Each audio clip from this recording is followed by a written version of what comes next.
खरं तर अवकाळी पावसाची ही सुरुवात आहे, परंतु या पावसाळ्याच्या सुरुवातीला अवकाळी पावसाच्या सुरुवातीला खरं तर एक नाहक बळी गेलेला आहे.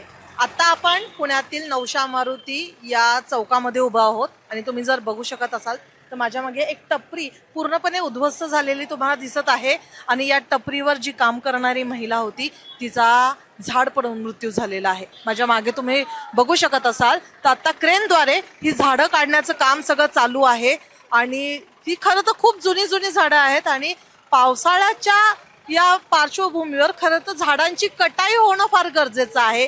ज्या वाळलेल्या फांद्या आहेत त्या काढणं गरजेचं आहे.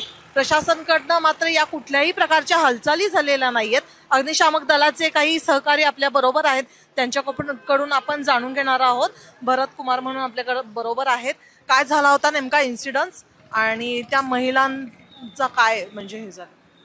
आज ज्यावेळेस पावसाचा जोर वाढला त्यावेळेस पाऊस आणि वारं एकत्र आल्यामुळे आहे ना, तर पावसाचा जोर जास्त असल्यामुळे आणि वारं पण खूप जास्त असल्यामुळे की आम्हाला एक फोन आला आमच्या कंट्रोल रूमला की नवशा मारुती मंदिरच्या इथे बँक ऑफ इंडियाच्या इथे एक झाड पडलेलं आहे. त्या झाडाखाली एक महिला अडकलेली आहे असा आम्हाला कॉल आला होता. आम्ही कोणताही म्हणजे विलंब न करता गाडी त्या ठिकाणी आम्ही 1-2 ते 3 मिनिटाच्या आतमध्ये आम्ही पोहोचलो. त्या ठिकाणी अशी अवस्था बघितली की त्या झाडाखाली ती हातगाडी चालवणारी व्यक्ती म्हणजे महिला त्या गाडीमध्येच पडलेले आम्हाला दिसून आले. मग आम्ही क्रेनच्या साहाय्याने त्या झाडाला बाहेर काढून आणि त्या महिलेला पण आम्ही दोघा-तिघांनी म्हणजे माझे सहकारी आणि त्यांनी बाहेर आम्ही घेऊन त्यांना ते रिक्षामध्ये घालून त्यांना मेडिकलसाठी रिक्षामधून आम्ही पाठवून दिलेलं आहे. आता त्यांची प्रकृती कशी आहे का काय त्यांचं? त्यांची प्रकृती अजून तरी आम्हाला सध्या तरी त्यांची काय अपडेट आलेलं नाही, कारण त्यांचे नातेवाईक आणि ते सगळे त्यांचे ते हॉस्पिटलमध्ये गेलेले होते, पण अजूनपर्यंत आम्हाला त्यांचा काय अपडेट आलेला नाही आहे. महिलेचा मृत्यू झाला असं कळतंय, काय सांगा?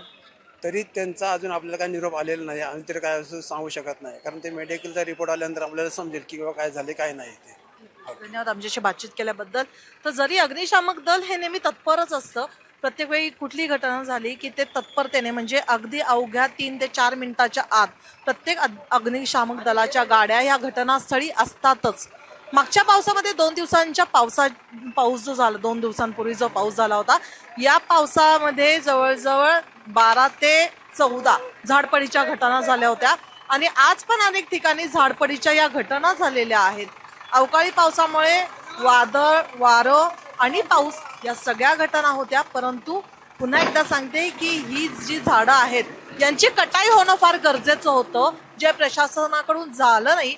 आणि मग या अवकाळी पावसामुळे ज्या वाळलेल्या फांद्या होत्या आणि झाडं म्हणजे रस्त्याची डेव्हलपमेंट होत असताना झाडांचं मूळ हे किती वरती आहे किती खोल आहे हे न बघता जो रस्ता तयार केला जातो त्याचाच हा परिणाम की झाडांची मुळं खिळखिळे होतात आणि झाडं अख्खीच्या अख्खी उन्मळून पडतात आणि त्याच्यात नाहक लोकांचा बळी जातोय. त्याच्यामुळे या अवकाळी पावसामुळे सुरुवातीच्याच काळात एकाचा बळी या पावसाने घेतलेला आहे. व्हिडिओ जर्नलिस्ट रोहित वनकटेसह प्रतीक्षा पारखी, LS मराठी, पुणे.